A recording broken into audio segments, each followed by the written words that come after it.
আকাশবাণী আগরতলা স্থানীয় সংবাদ পড়ছি নবনীতা বণিক।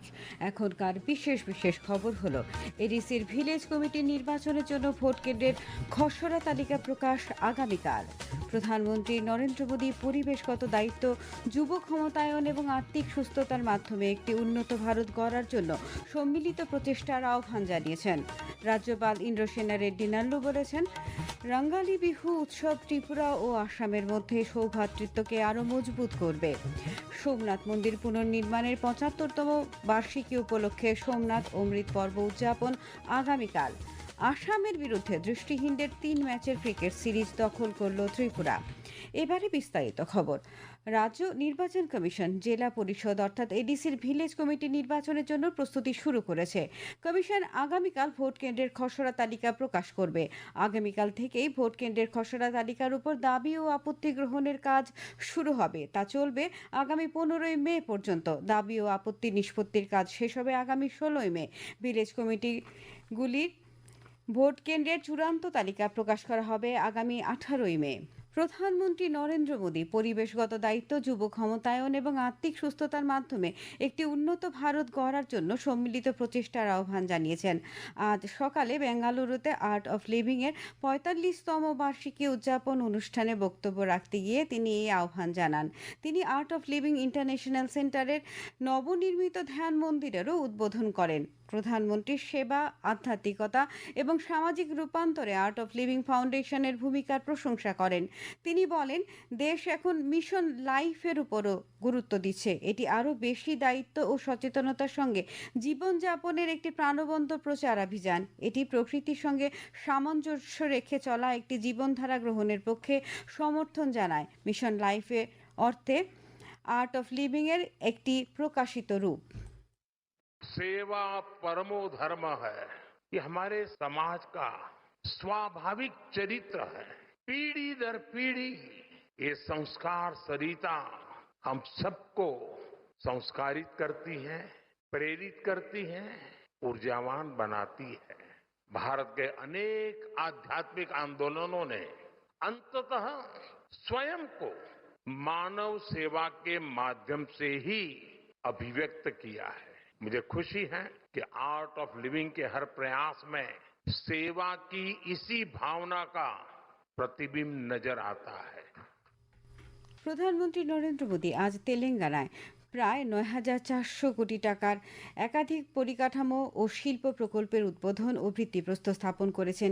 এই প্রকল্পগুলির সম্মিলিত লক্ষ্য হল যোগাযোগ ব্যবস্থা শক্তিশালী করা, লজিস্টিক দক্ষতা উন্নত করা, নিরাপত্তা বৃদ্ধি করা এবং জনগণের জন্য আরও ভালো ভ্রমণ অভিজ্ঞতা প্রদান করা। হায়দ্রাবাদ আন্তর্জাতিক কনভেনশন সেন্টারে অনুষ্ঠিত এই অনুষ্ঠানে প্রধানমন্ত্রী বলেন, কেন্দ্রের গৃহীত পদক্ষেপের কারণে ভারত পশ্চিম এশিয়ার সংঘাতে উদ্ভূত জ্বালানি সংকট কার্যকরভাবে মোকাবিলা করছে। আমদানি করা পেট্রোলিয়াম পণ্য শুধুমাত্র প্রয়োজনের সময়ই ব্যবহার করা উচিত, যা বৈদেশিক মুদ্রা সাশ্রয় করতে এবং চলমান সংঘাতের প্রতিকূল প্রভাব কমাতে সাহায্য করবে। তিনি আরও বলেন, সৌর বিদ্যুৎ উৎপাদনে ভারত অন্যতম শীর্ষস্থানীয় দেশ হিসেবে আবির্ভূত হয়েছে। রাষ্ট্রপতি দ্রৌপদী মুর্মু এন রঙ্গাস্বামীকে পুদুচেরির মুখ্যমন্ত্রী হিসেবে নিযুক্ত করেছেন। এই নিয়োগের পর লেফটেন্যান্ট গভর্নর কে কৈলাসনাথন কেন্দ্রশাসিত অঞ্চলটিতে একটি নতুন সরকার গঠনের জন্য শ্রী রঙ্গস্বামীকে আমন্ত্রণ জানিয়েছেন। আগামী 13ই মে শ্রী রঙ্গস্বামী শপথ নেবেন। কেন্দ্রীয় স্বরাষ্ট্রমন্ত্রী অমিত শাহ সম্ভাব্য বন্যা ও তাপপ্রবাহ পরিস্থিতি মোকাবেলায় দেশের প্রস্তুতি নিয়ে আজ পর্যালোচনা করেছেন। আজ নয়াদিল্লিতে একটি উচ্চ পর্যায়ের বৈঠকে তিনি কেন্দ্রীয় সরকারি সংস্থাগুলির প্রস্তুতি মূল্যায়ন করেছেন এবং জীবনহানি শূন্য ও সম্পত্তির ক্ষয়ক্ষতি ন্যূনতম রাখা নিশ্চিত করতে আগাম সতর্কীকরণ ব্যবস্থা, প্রযুক্তি সহ বাহিনী মোতায়েন এবং আন্তঃসংস্থা সমন্বয় পর্যালোচনা করেছেন। আসন্ন বর্ষা মৌসুমে সম্ভাব্য প্রাকৃতিক দুর্যোগ মোকাবিলা এবং প্রশাসন ও জনগণকে সহযোগিতা করতে গুয়াহাটি থেকে জাতীয় বিপর্যয় মোকাবিলা বাহিনী বা এনডিআরএফ এর ৩০ সদস্য টিম ঊনকোটি জেলাতে এসে পৌঁছেছে। বিপর্যয় মোকাবিলা বিভাগের ঊনকোটি জেলার প্রোগ্রাম আধিকারিক শুভজিৎ নাথ জানান, এনডিআরএফ এর প্রথম ব্যাটালিয়নের এই টিমটি আগামী অক্টোবর মাস পর্যন্ত ঊনকোটি জেলাতে অবস্থান করবে। টিমটি জেলার নানা স্থানে সম্ভাব্য প্রাকৃতিক দুর্যোগের সময় আগে ও পরে কি কি করণীয়, সাবধানতা ও সতর্কতা বিষয়ে জনসাধারণকে অবহিত করবে। আসাম অ্যাসোসিয়েশন অব ত্রিপুরার উদ্যোগে অন্যান্য বছরের মতো এবছরও কর্মসূত্রে ত্রিপুরায় বসবাসরত আসামবাসীদের অন্যতম প্রধান উৎসব রঙালী বিহু উদযাপন করা হয়। রাজ্যপাল ইন্দ্রসেনা রেড্ডি নাল্লু আজ সন্ধ্যায় আগরতলা নজরুল কলাক্ষেত্রে এই উৎসবের উদ্বোধন করেন। এবছর আসাম অ্যাসোসিয়েশন অব ত্রিপুরার এটি রজত জয়ন্তী রঙালী বিহু উৎসব। অনুষ্ঠানে রাজ্যপাল বলেন, রঙালী বিহু নতুন বছরের ভালো ফসল উৎপাদনের এক উৎসব, যা আসামের সাংস্কৃতিক ঐতিহ্যকে প্রতিফলিত করে। রঙালী বিহু আসামবাসীর হৃদয়ের টান।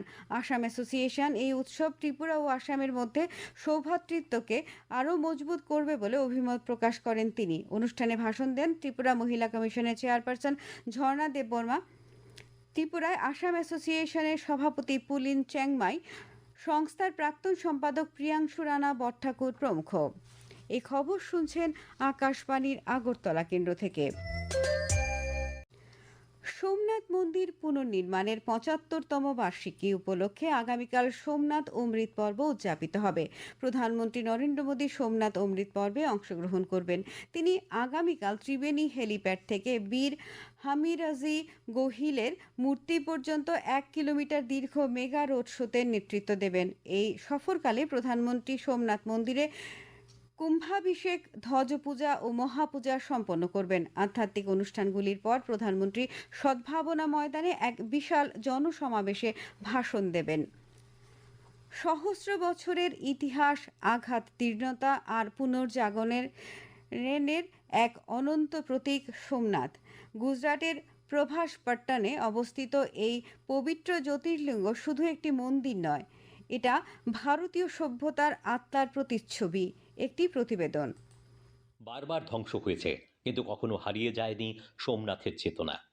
আক্রমণের ধ্বংসস্তূপ পেরিয়ে আবারও বেজেছে শঙ্খধ্বনি, জ্বলে উঠেছে ভক্তির দ্বীপ।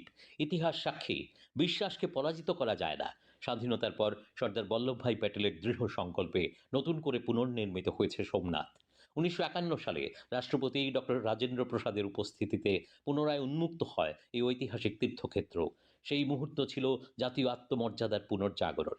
আজ সোমনাথ স্বাভিমান পর্ব ২০২৬-২৭ গোটা দেশ উদযাপন করছে ১,০০০ বছরের সহনশীলতা, সংস্কৃতি ও আধ্যাত্মিক শক্তির ইতিহাস। দর্শন অভিযাত্রা, সাংস্কৃতিক অনুষ্ঠান, শিক্ষা ও ঐতিহ্যের মাধ্যমে গোটা দেশ স্মরণ করছে সভ্যতার এই শিকড়কে। প্রধানমন্ত্রী নরেন্দ্র মোদীর নেতৃত্বে সোমনাথ আজ নতুন রূপে এক জীবন্ত সাংস্কৃতিক ও আধ্যাত্মিক কেন্দ্র। সোমনাথ আমাদের শেখায়, একটি সভ্যতা তখনই অমর হয় যখন তার শিকড় থাকে ঐতিহ্যে আর দৃষ্টি থাকে ভবিষ্যতের দিকে। সংবাদ কক্ষ থেকে সুমন ভট্টাচার্য, আকাশবাণী, আগরতলা। দিল্লির ঐতিহাসিক মেজর ধ্যানচাঁদ ন্যাশনাল স্টেডিয়ামে আজ সকালে ফিট ইন্ডিয়া সানডেজ অন সাইকেলের ৭৩তম সংস্করণ আয়োজিত হয়। দেশব্যাপী এই সাইকেল আন্দোলনে প্রতিরক্ষা বাহিনীর সদস্যরা ও সাধারণ নাগরিকদের সাথে যোগ দেন। শিক্ষা মন্ত্রক গ্রীষ্মকালীন ছুটিতে সারা দেশের সমস্ত স্কুলে ভারতীয় ভাষা সামার ক্যাম্প ২০২৬ আয়োজন করবে। সপ্তাহব্যাপী এই ক্যাম্পটি শিক্ষার্থীদের আত্মপরিচয়, শব্দভাণ্ডার বৃদ্ধি, বাস্তব জীবনে কথোপকথন এবং সাংস্কৃতিক উপলব্ধির উপর কেন্দ্র করে বিভিন্ন ইন্টারেক্টিভ কার্যকলাপের মাধ্যমে নানা ভারতীয় ভাষায় প্রাথমিক যোগাযোগের দক্ষতা শেখার একটি আকর্ষণীয় সুযোগ করে দেবে। খেলার খবর। আসামের বিরুদ্ধে দৃষ্টিহীনদের ৩ ম্যাচের ক্রিকেট সিরিজ দখল করল ত্রিপুরা। আজ দ্বিতীয় ম্যাচেও রাজ্যদল জয় পেল। নরসিংগড়ে পঞ্চায়েত মাঠে অনুষ্ঠিত খেলায় ত্রিপুরা ৮৯ রানে জয় পায়, ফলে সিরিজ ২-০ করে নেয়। আবহাওয়ার খবর। ভারতীয় আবহাওয়া বিভাগ আগামী ১৫ এবং ১৬ মে ত্রিপুরা, মণিপুর, নাগাল্যান্ড, মিজোরামে ভারী বৃষ্টির সতর্কতা জারি করেছে। এদিকে আগরতলায় আবহাওয়া দপ্তর সূত্রে জানা গেছে, আগামী ২৪ ঘন্টায় রাজ্যের সবকটি জেলায় বজ্রবিদ্যুৎ সহ বৃষ্টির সম্ভাবনা রয়েছে। আগামীকাল দিনের সর্বোচ্চ তাপমাত্রা ৩৫ ডিগ্রি সেলসিয়াস এবং সর্বনিম্ন ২৫ ডিগ্রি সেলসিয়াসের কাছাকাছি থাকতে পারে। আজ দিনের সর্বোচ্চ তাপমাত্রা ছিল ৩৩.৭ ডিগ্রি সেলসিয়াস এবং সর্বনিম্ন ২৬.৪ ডিগ্রি সেলসিয়াস। আজ বিকেল ৫:৩০ পর্যন্ত আগরতলায় বৃষ্টিপাতের পরিমাণ ২০.৪ মিলিমিটার। শেষ করার আগে বিশেষ খবর আরেকবার। এডিসির ভিলেজ কমিটি নির্বাচনের জন্য ভোট কেন্দ্রের খসড়া তালিকা প্রকাশ আগামীকাল। প্রধানমন্ত্রী নরেন্দ্র মোদী পরিবেশগত দায়িত্ব, যুব ক্ষমতায়ন এবং আর্থিক সুস্থতার মাধ্যমে একটি উন্নত ভারত গড়ার জন্য সম্মিলিত প্রচেষ্টার আহ্বান জানিয়েছেন। রাজ্যপাল ইন্দ্রসেনা রেড্ডি নাল্লু বলেছেন, রঙালী বিহু উৎসব ত্রিপুরা ও আসামের মধ্যে সৌভ্রাতৃত্বকে আরও মজবুত করবে। সোমনাথ মন্দির পুনর্নির্মাণের ৭৫তম বার্ষিকী উপলক্ষে সোমনাথ অমৃত পর্ব উদযাপন আগামীকাল। আসামের বিরুদ্ধে দৃষ্টিহীনদের ৩ ম্যাচের ক্রিকেট সিরিজ দখল করল ত্রিপুরা। স্থানীয় সংবাদ আজকের মতো এখানেই শেষ হলো।